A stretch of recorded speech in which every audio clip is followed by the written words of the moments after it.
obrigado. Bom dia a todos. Em primeiro lugar, agradecer o Eduardo, sua equipe, né? Agradecer a Cíntia, o Flávio, a Roberta, pela oportunidade, pela confiança de chamar a gente aqui. Eu conheço, vou falar algo mais prático, todos me conhecem, que eu sou técnico da BCZ desde 90.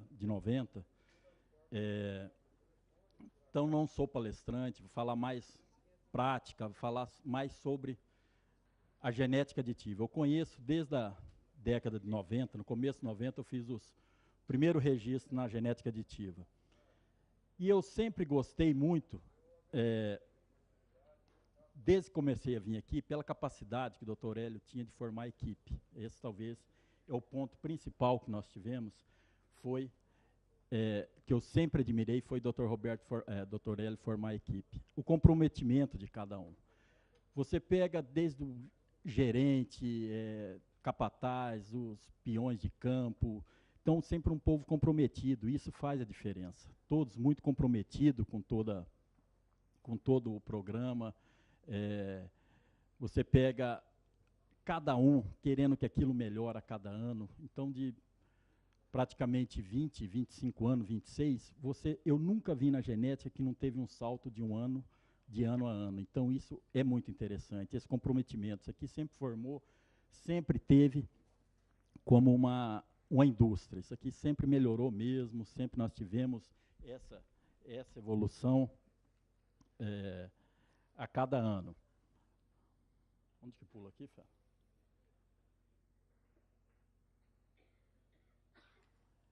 Então, essa equipe. E ela sempre teve um norte. Isso aqui sempre teve, eu lembro as primeiras vezes que ligaram na BCZ, perguntaram sobre o programa de melhoramento, começaram sobre as DEPs, que tinham objetivo. Isso aqui sempre teve objetivo, sempre teve sequência. Começaram medindo. Então, sempre nos deu uma aula de manejo. Eu estava comentando com os colegas, os grupos de manejo, a estação de monta, isso sempre. Quando você pega estação de monta, sempre procurou ter estação de monta. E isso não tem jeito de alguém fazer um programa de melhoramento se não tem uma estação de monta definida. Então, são coisas básicas, mas que a genética aditiva sempre nos deu aula sobre isso. Como você deve fazer sua estação de monta, um tempo determinado, manejo. Você não faz um programa de melhoramento, você não tem um ganho se você não tem estação de monta, você não tem uma organização. Então, isso sempre foi muito importante. É uma coisa tão básica que se fala em todas as palestras, se fala, mas pouca gente faz. Então, é difícil você ter uma sequência em um programa se você não tem uma estação de monta. Grupo de manejo. Isso aqui sempre eu admirei muito, desde o começo, os grupos de manejo se mantêm ao máximo possível. Então, se você tem informações com grupo de manejos bem formados, igual são aqui, então isso tem êxito no final de qualquer programa de melhoramento. Ultrassonografia, algo também que é de extrema importância numa seleção. Sei que tem o custo, sei que é caro, mas sempre, aqui sempre se deu oportunidade, sempre se fez ultrassonografia. A identificação por ultrassonografia de carcaça nos dá uma visão muito melhor da coisa. Então, nós temos que fazer, todos que fazem programa, eu não estou falando aqui só em nome do PMGZ, mas em todos os programas de melhoramento, eu acho que é quase hoje, é primordial, nós temos que fazer ultrassonografia, e a genética aditiva sempre primou por isso. Agora, igual a Roberta, talvez eu vou repetir muito o que ela falou, desafio de novilhas precoces, isso aqui, desde o começo que eu vi, eu admirei muito. Quando você coloca e você vai ganhando esse ganho genético que se tem aqui, na genética aditiva pelas novilhas precoces, acompanha a cada ano.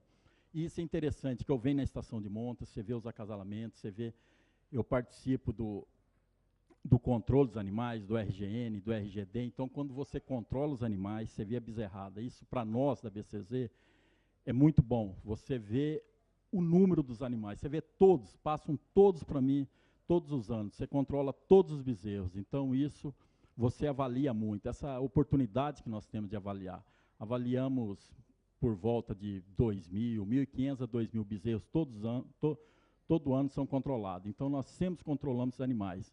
Você vê a produção, você vê no visual e depois você volta por volta de 16, 17 meses e faz o registro dessas fêmeas. Aí você vê a evolução de cada animal, você identifica quais os touros que produziram, quais os touros que têm essa melhoria, quais os touros que têm essa genética de precocidade sexual. Isso é muito interessante. E você vê o ganho que você tem nessas novilhas, a identificação que você tem, impressionante. Tem animal que até hoje, quando você chega em alguma fazenda que você vê que a dificuldade maior, e o ponto principal de uma seleção é fertilidade, chega até hoje, é ruim você citar touros, mas você pega um touro como noturno. O índice de fertilidade é impressionante, o que você melhora, estava falando aqui, talvez o ganho genético mais difícil, você utilizar touros, mas o que você melhora num rebanho, em uma geração, colocando um touro altamente positivo para a fertilidade, isso, o ganho é muito grande. Então você chega em fazendas, não só aqui, mas em outras, que utilizaram essa genética, então a fertilidade aumenta muito. Quando nós pegamos também, que vamos registrar essas novilhas, olhamos acabamento, porque nós temos a oportunidade de avaliar os animais no seu fenótipo, no seu todo. E olhamos as avaliações genéticas também. É muito bom passar todos os animais, você ali com o programa aberto, olhando as avaliações genéticas e olhando o visual. A convergência é muito grande. Hoje em dia, todo mundo pesando, todo mundo mandando os dados, a convergência no final é muito grande. Você pega uma novilha ali, você está olhando a novilha, está vendo o seu biotipo, está vendo o seu fenótipo e corresponde muito o índice de convergência hoje, no final, o que corresponde ao animal e o que você está vendo ali, o que você está vendo no programa. Então, quase que praticamente hoje não tem como você fazer tocar uma pecuária, tocar um melhoramento sem um programa de melhoramento, você tem que participar. A genética, ela teve essa capacidade desse desprendimento de colocar em 3 programas. Isso é bom demais, avalie em 3 programas. Então ela desafiou seu rebanho. Vocês desafiaram, colocaram em 3 programas de melhoramento. Isso é importante demais. E você vai ver no final, você avaliando o índice, a média, o que manda é a média dos 3 programas são muito semelhantes. Nós temos oportunidade, técnico é muito bom, porque nós avaliamos, nós controlamos, nós registramos, nós pesamos, participamos de todas as medições. Então, isso é muito bom para nós. Traz, assim, esse acompanhamento ano a ano, engrandece muito, é muito bom.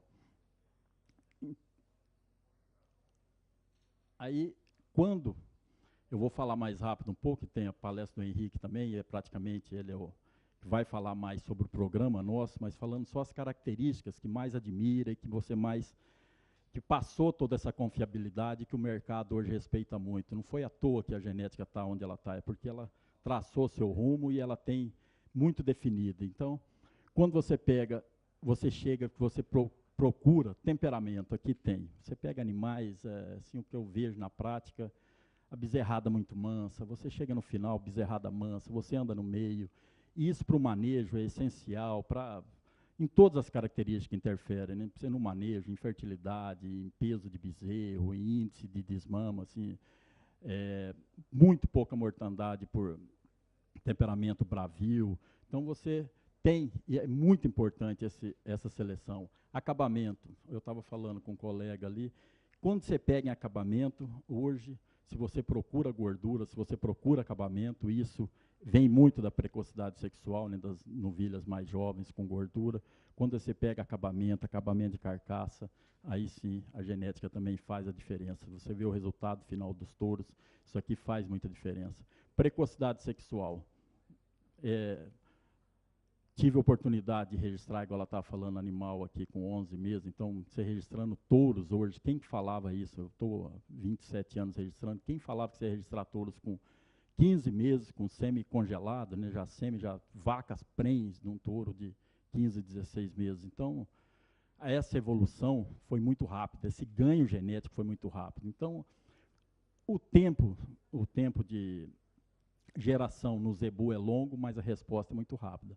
No que você pega a raça, tanto o zebu, mas principalmente que nós mexemos 95% a raça Nelore, o caminho que você busca para selecionar, aonde você direciona, ela vai. A raça responde muito. Então, com melhoramento, você vai muito rápido. quando nós pegamos, talvez isso aqui expressa muito o que é a genética aditiva. Você pega, eu tirei essa foto na fazenda, ou a docilidade do animal, ou o animal, o biotipo do animal, o acabamento e a qualidade do animal. Então isso aqui expressa muito aonde que você busca. Você tem estação de monta curta, você tem uma fertilidade alta, você tem animais com esse padrão e você tem padronização. Você chega, você olha o lote, você sabe da onde que é, você sabe o gado que tem. Mas isso aqui não tem muita coisa que tem que funcionar. Você tem que ter equipe, você tem que ter genética, você tem que ter direcionamento, você tem que ter avaliação. E um ponto que eles ensinam muito é o descarte. Você vê animais, talvez até utiliza animais que não sejam positivos para alguma característica, mas em 2, 3 anos você não vê mais nenhum animal, ele é limpo do rebanho. Então não tem. Você vai controlar 1.000, 2.000 bezerros aí da genética. Se você vê animais mais leves, mal criados, são muito poucos, e o ano que vem, com certeza, ele não vai ter irmão no rebanho, a mãe dele já saiu fora. Então isso é muito interessante. Touros também, essa teste de touros mais novos. Você pega uma vacada com todas as características, com todo o fenótipo de vacada produtiva, vacadas dentro do padrão racial, isso é muito importante.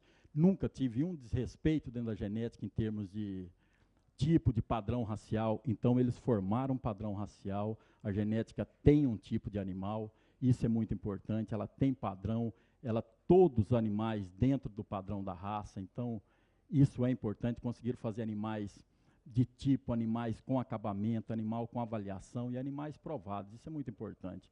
Olha a beleza de você olhar um gado igual esse.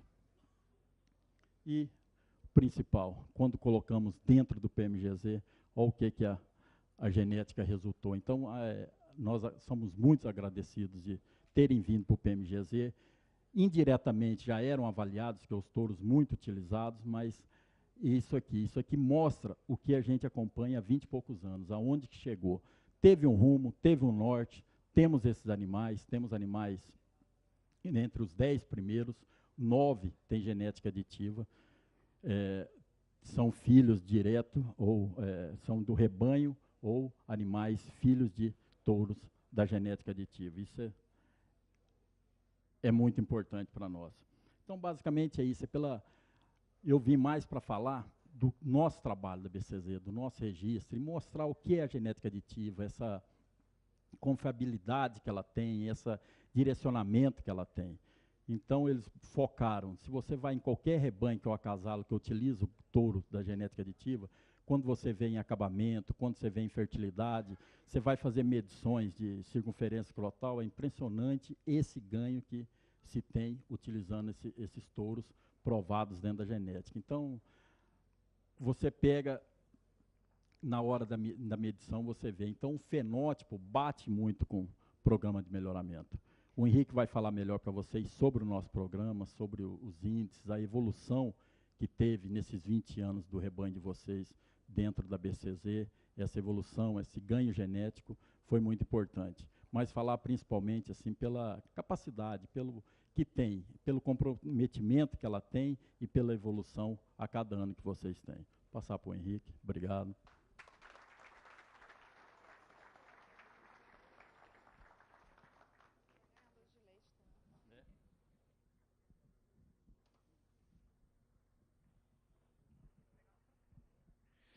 Bom, rapidinho, pessoal. Para quem está nos acompanhando pelas lentes do canal do Boi, o telefone está na tela para você fazer a sua pergunta. Se não for respondida hoje, será respondida a posteriori. Você vai receber um WhatsApp, vai receber um e-mail com a resposta da sua pergunta. Henrique, por favor, fica à vontade.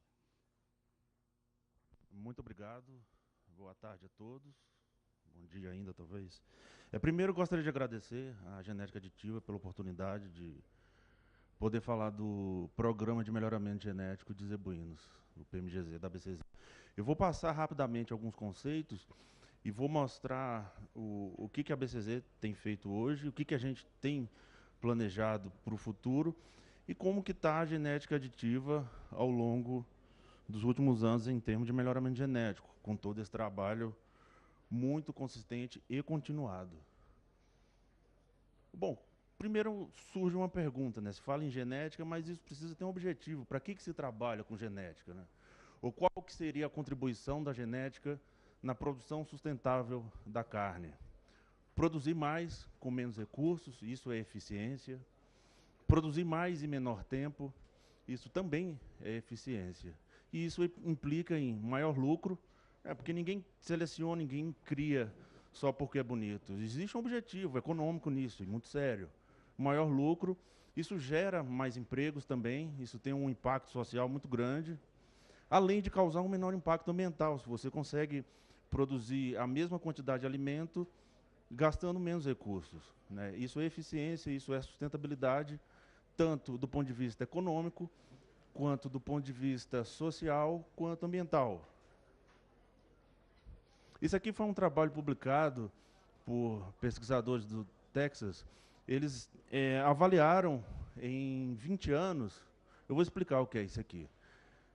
Na verdade, foi em 30 anos, eles avaliaram o quanto que o gado de corte evoluiu, né? E grande parte dessa evolução foi por conta da genética. Isso em se tratando de eficiência. Não sei onde é o apontador aqui. Opa, desculpa. Bom, o que acontece? Em 1977, eles observaram que 47%, isso é eficiência, 47% da energia consumida pelo animal ia para a produção de carne. E eles observaram que 20 anos depois, 55% de toda a energia consumida pelo animal virava carne. Isso parece pouco, mas em 20 anos é muita coisa. É um ganho em eficiência muito grande por conta do melhoramento genético e também pelas melhorias de manejo, né? Isso aqui é muito importante. Os animais eram abatidos, em média, com 609 dias, e 20 anos depois eles passaram a ser abatidos com 485 dias, né? Houve um ganho muito grande nisso. Opa.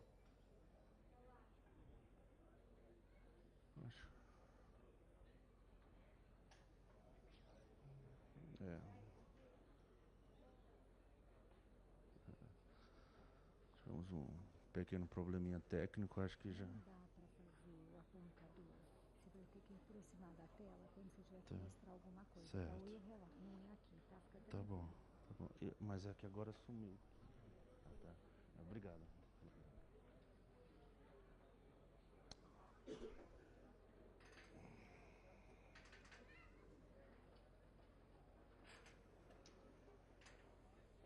Isso.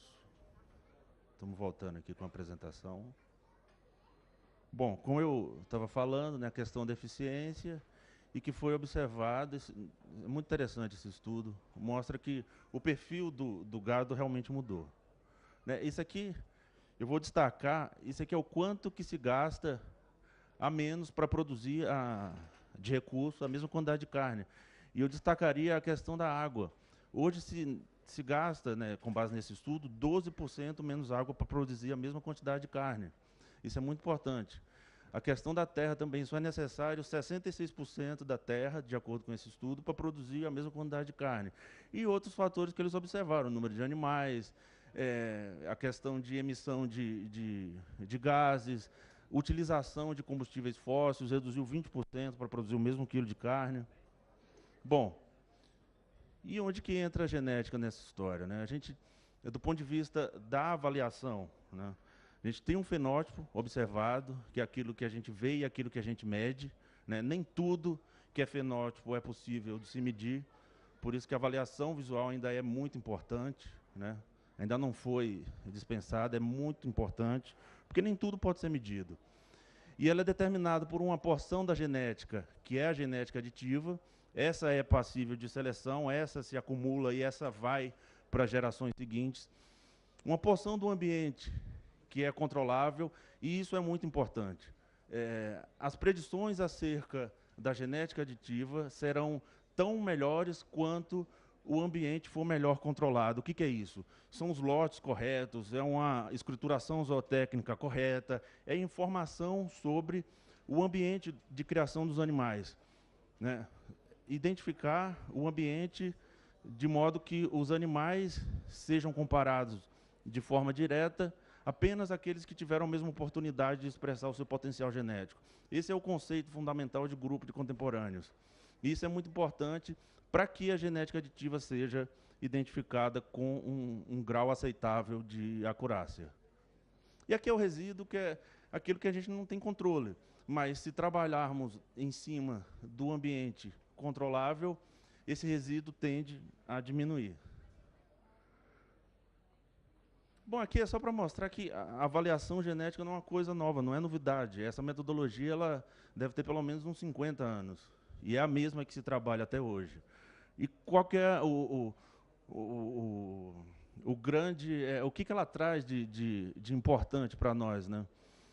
É a possibilidade de predizer valor genético e comparar animais de sexos diferentes, animais de lotes diferentes. Você consegue avaliar uma genética em diferentes condições de manejo. Mas, para isso, eu destaco, é muito importante que as anotações sobre ambiente sejam feitas da forma mais correta possível, sexo, idade, manejo, para que a porção genética seja identificada com um grau de acurácia aceitável.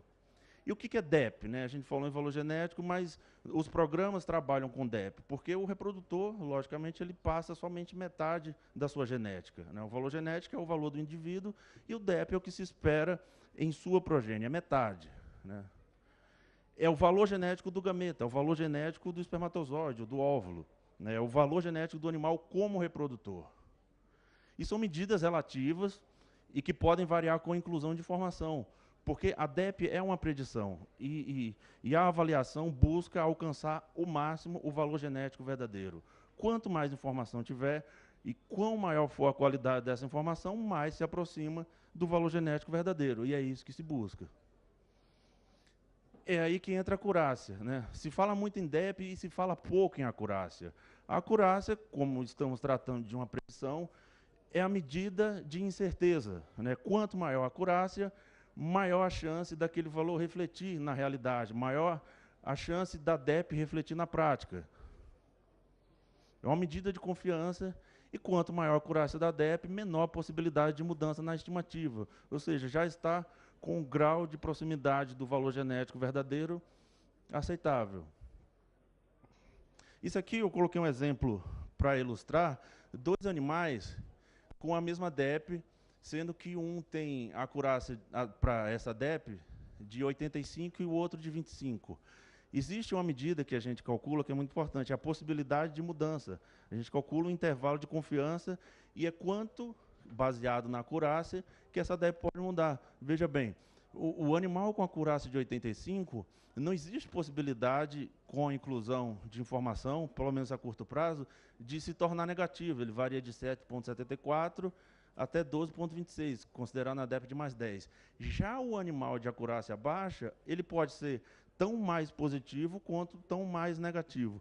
O que a gente recomenda? Porque tem um lado bom da coisa, do animal de baixa acurácia. Ele pode trazer um ganho muito acima do que se espera, principalmente porque é um animal que já vem de um trabalho de melhoramento genético, um animal de uma geração mais recente, mas é um risco. Então, o que se recomenda é trabalhar com parte dos acasalamentos, apostar em touros jovens, porque é muito importante, não pode perder essa oportunidade.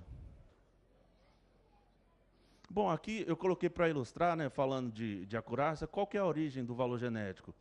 Primeiro, se não tem informação nenhuma, se não tem dados zootécnicos, se não tem o desempenho do indivíduo, é só a média dos pais. Essa é a avaliação. Essa é uma avaliação com acurácia muito baixa, né? À medida que se vai acrescentando informação, você vai ter uma avaliação genética com mais confiança. E o segundo passo é o desempenho do próprio animal, né? E, em seguida, a progênie. Nesse ponto, quando o animal já tem a progênie avaliada, essas DEPs, né, preditas já são bastante confiáveis, né? O sistema já tem bastante informação para poder soltar uma predição bastante confiável. Outro conceito importante, eu estou aqui passando rapidamente os conceitos, porque dentro de um programa de melhoramento genético, o uso da informação talvez seja, se não for a mais importante, é uma das mais importantes fases. E para usar bem o programa de melhoramento genético, é importante entender que se fala em top, DEP, acurácia, percentil, o que é isso, né? Por isso que eu estou trazendo, assim, de forma rápida, os conceitos.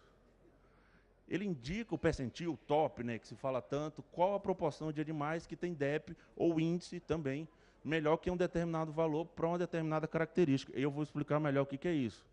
Por exemplo, numa população de 1 milhão de animais, 0,1%, olha aí o top 0,1%, dos indivíduos tem DEP para peso ou desmama acima de mais 2,9 quilos. São os 0,1% melhores para essa característica. É uma forma de facilitar a identificação do animal com relação ao seu desempenho. Porque se você olha somente a DEP, isso não dá uma ideia de alocação do animal na população. Porque, principalmente, os programas trabalham com bases muito diferentes. Então, o valor absoluto da DEP, às vezes, não diz muita coisa. É importante olhar onde que ele está na população. Isso aqui é só uma ilustração, né? Os animais top 0,1 são os extremamente positivos. E outro conceito importante, índice de seleção. O índice é um critério sugerido, porque normalmente se trabalha com objetivos de seleção, você estabelece metas, e para chegar nessas metas é preciso selecionar mais de uma característica.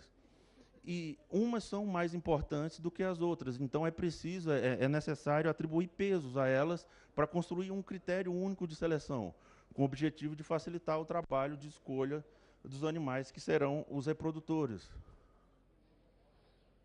Então, as características são escolhidas de acordo com a sua importância bioeconômica e é preciso avaliar a associação genética com características economicamente importantes para que se atinja o objetivo. Ao selecionar essas características, se chegue nos objetivos de seleção. Por exemplo, animais com capacidade de produzir carne de qualidade, animais que entram em reprodução precocemente, como foi falado aqui, e uma série de características.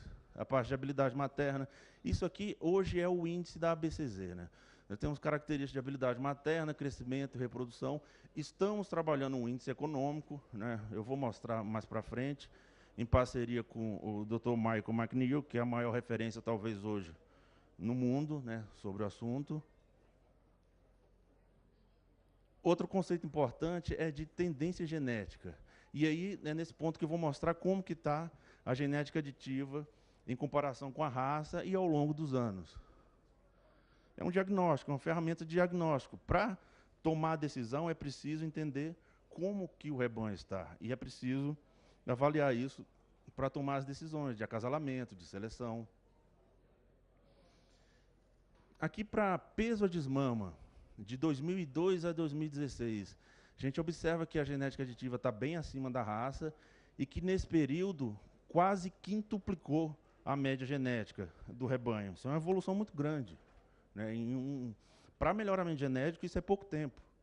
Então, é o resultado de um trabalho consistente e continuado, porque melhoramento genético não é a curto nem a médio prazo. Aqui, para peso ao ano, também, 4,4 vezes, no mesmo período, aumentou a média genética do rebanho, muito alto e muito consistente. Peso ao sobre ano, aumentou mais de 5 vezes a média genética do rebanho, nesse período. Habilidade materna, quase 2 vezes. Essa é uma característica muito difícil de trabalhar. Heredabilidade muito baixa, muito sujeita a efeito de ambiente, mas, mesmo assim, mostrou um ganho considerável. Quase dobrar a média genética para a habilidade materna em 14 anos é muita coisa. É muito expressivo isso. O total materno também, que combina habilidade materna e efeito direto. Stayability. Isso aqui é muito importante, porque essa característica ela avalia não só a precocidade, mas o retorno da fêmea à reprodução, né? A capacidade da fêmea continuar entrando em reprodução. E observou-se, nesse período, um aumento de 3,86. Isso aqui pode parecer pouco, mas não é. É muita coisa. É muita coisa. Isso é um ganho expressivo. Ela saiu de 43,45 de média para 47,31. O que expressa isso? É a probabilidade da fêmea produzir descendentes ou produzir filhas, né? Isso para um touro também serve, produzir filhas que tenham pelo menos 3 partos até os 76 meses. Isso é stayability. E 3%, 1% genético, isso foi um estudo que eu fiz, ainda não está publicado lá na BCZ, para cada percentual que aumenta genético no stayability, espera-se um aumento na probabilidade realizada de 20% daquela fêmea ter pelo menos 3 partos até os 76 meses. Por isso que isso aqui é um número muito expressivo. Perímetro escrotal, mais de 5,2 vezes, sempre acima da raça e com um ganho por ano muito grande, né, nesse período de 2002 a 2016. Isso aqui resume, né? No Sistema Integrado de Avaliação Genética é possível ver tudo isso que eu falei de uma forma resumida. Para todas as características é possível observar que o rebanho da genética aditiva está bem avaliado, né? E está bem acima da raça. Bom, o que nós temos hoje, o que nós fazemos hoje no programa? São mais de 13 milhões de animais avaliados, né? É importante falar que a base dessa avaliação é o registro genealógico, são as provas zootécnicas, essa é a espinha dorsal do programa de melhoramento genético, é o que o técnico de campo faz, né, o técnico da BCZ faz, ele colhe essas informações e avalia os animais em loco. Nós temos ferramentas para seleção de fêmeas, no Sistema Integrado de Avaliação Genética, você entra pela internet, o criador participante do programa ele vai ter uma ferramenta só para selecionar novilha e descartar vaca, e simular diferentes cenários. O que acontece quando eu seleciono essas fêmeas? O que acontece com a média do meu rebanho quando eu descarto determinadas vacas? Outro ponto, o que a gente tem feito hoje? As pesagens de animais FIV-TE, elas são incluídas na avaliação genética. A gente conseguiu implementar uma metodologia que permite esse tipo de inclusão, né? Atualmente estamos fazendo somente com os filhos de receptoras zebuínas, mas aos poucos vamos expandindo e vamos trabalhar também com os filhos de receptoras taurinas. É muito importante porque se perdia muita informação. Um animal oriundo de FIV-TE demorava muito tempo para ter uma avaliação genética mais acurada. Suporte técnico de campo especializado, isso aqui é um ponto muito importante. DEP mais avaliação visual. É isso que o técnico de campo da BCZ faz. Porque hoje não é possível medir tudo, né? Como é que se mede harmonia, como é que se mede raça? A prumo talvez, mas ainda a maneira mais eficiente de se trabalhar a prumo é olhando a parte de despigmentação, toda a parte de pelagem. E é importante, e quando se fala de padronização, e a indústria exige padronização, eu não consigo imaginar padronização sem raça. É a preponderância, é o trabalho dentro das linhagens que vai levar uma padronização. Não existe outra forma. Além disso, o que nós estamos fazendo? Prova de eficiência alimentar. Todos os touros participantes do PENAT, o que é o PENAT? É o Programa Nacional de Avaliação de Touros Jovens. Eles obrigatoriamente vão passar por uma prova, já estão na FASU, lá em Uberaba, na faculdade, numa estação de testes, eles participar de uma prova de eficiência alimentar e somente os 50% melhores vão entrar no PENAT. Né, vai ser construído um índice com a parte de área de lomba, acabamento, vão construir um índice para selecionar os 50% melhores que vão entrar no PENAT. Isso é um crivo bastante apertado. E trazendo a característica eficiência alimentar para o programa à medida que forem sendo incluídas essas medidas.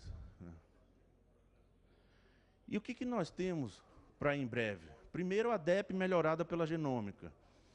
Nós já temos um projeto em parceria com a Universidade da Geórgia e o suporte técnico da Universidade da Geórgia, e vamos começar a rodar a DEP genômica em breve, né? Estamos estudando a melhor forma de fazer isso, né? Além disso, como eu falei, índices com ponderadores econômicos, isso é uma coisa que já está quase pronta, nós estamos estudando os índices econômicos, que é selecionar o animal de forma que se obtenha mais lucro, né? Aquela ponderação ideal das características para construir um critério de seleção ótimo do ponto de vista da lucratividade. Além disso, foi aprovado agora um projeto internamente que nós vamos começar a tocar, é prova de carcaça e qualidade da carne. O que é isso? É avaliar a genética dos touros registrados em rebanhos comerciais e levar esses produtos comerciais, filhos de touros PO, até o abate, e fazer abate técnico e acompanhar toda a parte de carcaça e qualidade da carne. É um projeto de carne de zebu. Né? Isso é para em breve. Já temos alguns parceiros que se interessaram em fazer isso, que tem rebanho comercial, e eles vão receber a genética de animais puros para testar na carne. Né? E essas são características que voltam para o programa e dando certo, eu tenho certeza que vai dar certo, muito em breve nós vamos ter DEP para maciez da carne, para rendimento de carcaça, para todo um conjunto de características que envolve a carcaça e a carne. E a mensagem que eu gostaria de deixar para vocês é, como foi falado aqui, carne de zebu é carne forte. E quem fala ao contrário não sabe de nada. Muito obrigado, estou à disposição e agradeço mais uma vez a oportunidade de falar do programa.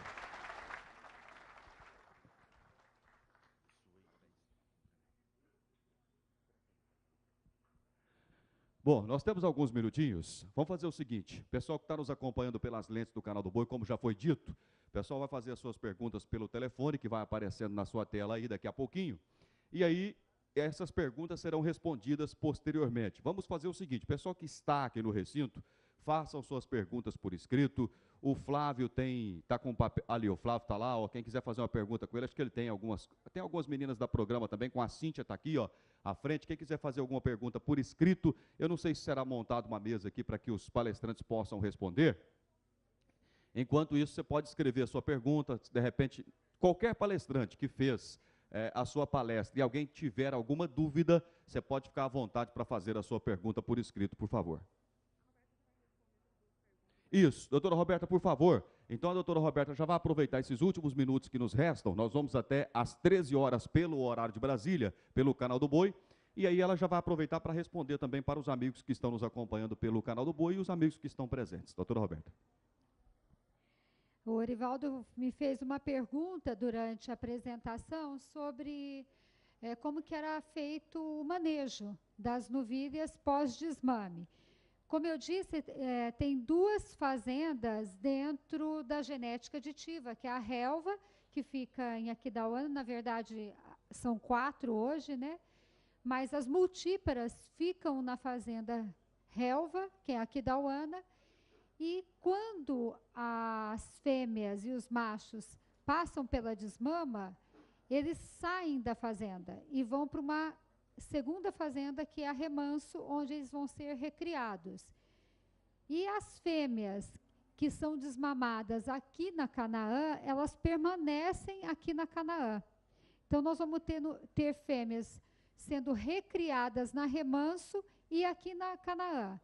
E pós-desmama, então, elas recebem uma suplementação de 0,4% do peso vivo, até, isso varia um pouco, 0,3, 0,4, até a reprodução. Após ser confirmada a prenhez dessas fêmeas, que são as super precoces prenhas, elas recebem, então, uma suplementação de 0,3% até desmamarem o seu produto. Ok? Então, é esse o manejo que é feito nas novilhas até a desmama da sua primeira cria. Em relação ao diagnóstico de gestação, que o Luiz Otávio me perguntou, é feito 30 dias, o primeiro diagnóstico de gestação, 30 dias após a primeira IATF, ok? E esse ano, né, na safra 2015, foi observado o cio, mas nós já estamos revendo isso com a consultoria do Manuel, provavelmente não observaremos mais cio. E aí, o toque final é feito 30 dias após o término da estação de monta, ok? Esse ano, a estação de monta ela foi do dia 1º de novembro a 28 de fevereiro. E vocês notaram que o Manuel apresentou um resultado que 47% das novilhas emprenharam com a primeira IATF. A nossa proposta para o ano que vem é iniciar a estação, para o ano que vem não, para esse ano, né? É iniciar a estação de monta no dia 15 de outubro e encerrá-la dia 30 de janeiro. Nós vamos acompanhar os animais, acompanhar toda a estação, para ver se é possível, então, encerrar dia 30 de janeiro. E aí, então, nós teríamos uma estação de monta de 105 dias.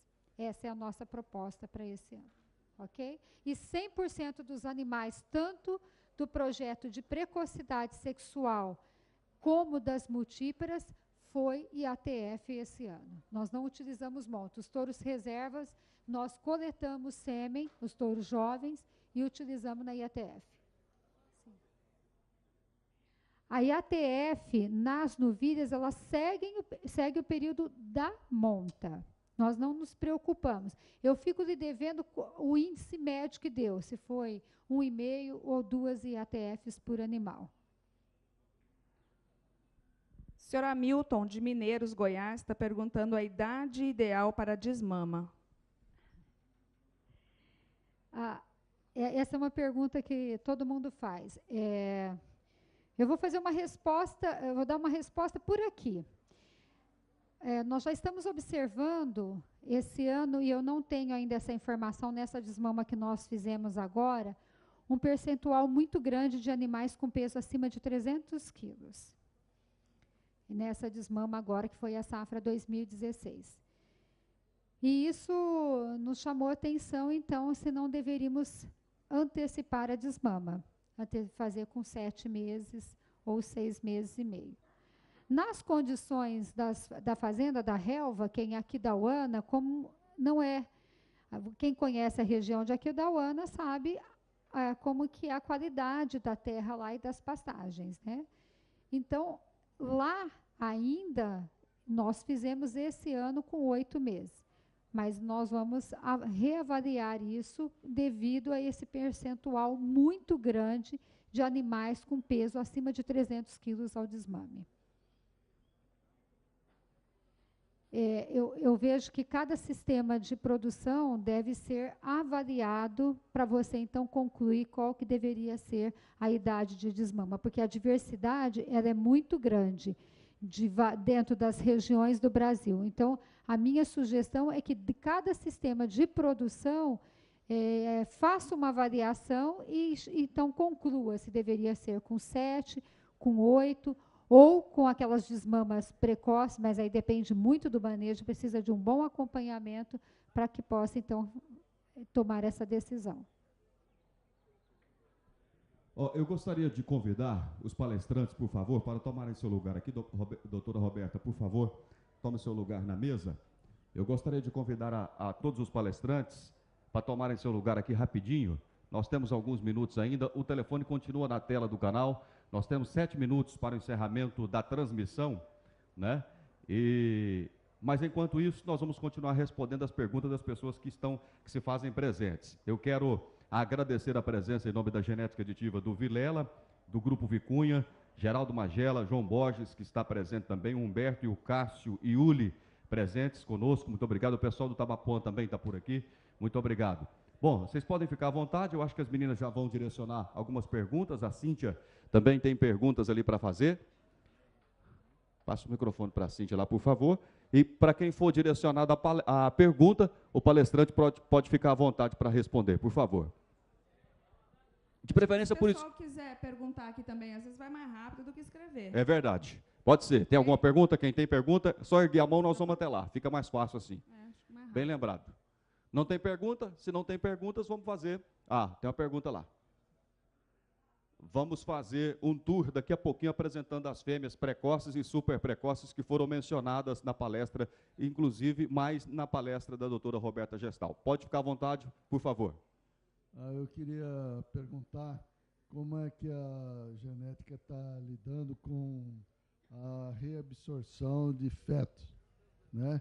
Essa ela fica como vazia, vai ser refugada,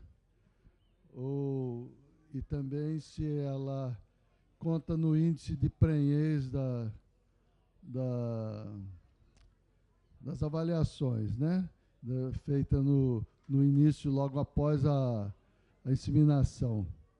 Se ela estava como positiva, né, e depois virou negativa. Como que considera isso?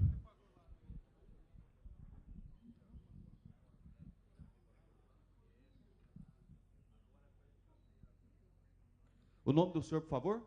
Geraldo Magela.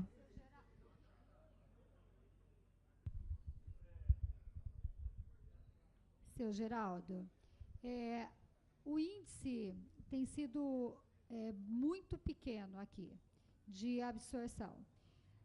O toque, o diagnóstico de gestação, ele é feito, pelo que nós mostramos aqui, logo após o término da estação de monta. Então, o que teve de reabsorção nesse período, o diagnóstico pega e não é considerado, porque se reabsorveu, ela vai estar vazia. Então, nós não conseguimos, então, pegar esse índice, então ele não entra no índice final. Se isso acontece após o diagnóstico final de gestação e a fêmea fica vazia, ela não pare um bezerro, e aí, então, ela passa a ser eliminada depois. Ela é descartada quando nós percebemos que ela não pariu. Então, é fundo de maternidade que nós chamamos, né? Então, o animal, ele passa a ser eliminado, então, porque ele foge ao critério de seleção de ter parido precocemente até os 23 meses. Ok? Ok. Eu tenho uma pergunta aqui, rapidinho, feita pelo senhor Ailton, eu não entendi bem o sobrenome, de 2 irmãos do Buriti. Ele disse o seguinte: a doutora Roberta Gestal fez uma palestra com foco na precocidade, deu ênfase para a idade de 4,9 meses na vacada da genética. Como fica o stayability na vacada tão jovem? Ótima pergunta, muito obrigada. Realmente faltou eu fazer um gráfico semelhante ao que eu fiz com a DEP de acabamento e a DEP 3P, porque a DEP 3P, então, é a medida direto. Mas existe já alguns estudos que comprovam que a correlação genética, a partir do momento que você faz seleção para precocidade sexual, a resposta é direta na stayability.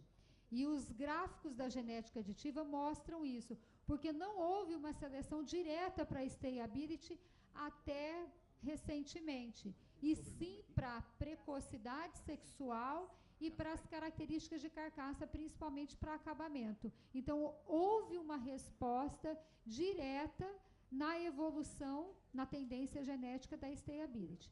O que é importante ressaltar, Adriano, é que quando você usa um material genético vindo de um rebanho como esse, que você vem trabalhando e fixando essas características ao longo dos anos, esse material genético, você leva ele pelo preço do sêmen, apenas do sêmen. Então, você leva aí 40, 50 anos de seleção, de intensidade de seleção, que o Horácio ainda colocou muito bem qual que é o percentual da intensidade de seleção, para dentro do seu rebanho, apenas comprando o sêmen desse touro, do material genético que saiu desse programa. Muito bem. Quem fez a pergunta foi o senhor Ailton Gassen. Parabéns pela pergunta, excelente pergunta. Cíntia? Tem uma pergunta aqui do seu Marcos Rodrigues, aqui do MS. As novilhas na fazenda dele são entoradas de 20 a 24 meses. Ele quer saber se as que emprenham aos 14 têm problema de parto. Antes da resposta, eu quero só agradecer o pessoal que esteve conectado com a gente até agora pelo Canal do Boi. Muito obrigado a todos pela companhia. E reforçando o convite para os eventos que a Genética Aditiva estarão realizando nos próximos dias, nos próximos meses. Todos estarão acompanhando toda esta programação aqui pelas lentes do Canal do Boi. Nós vamos continuar respondendo as perguntas aqui e as que foram feitas por telefone serão respondidas também, você pode ficar tranquilo. A todos vocês, muito obrigado pela companhia, o pessoal que nos acompanhou até agora pelas lentes do Canal do Boi. E a gente segue por aqui. A pergunta que a Cíntia acabou de... foi direcionada para Manuel. Essa é uma preocupação adicional, realmente, quando a gente pensa em novilha precoce. Isso aí, o índice, se a gente não cuida, toma alguns cuidados, ele realmente pode aumentar.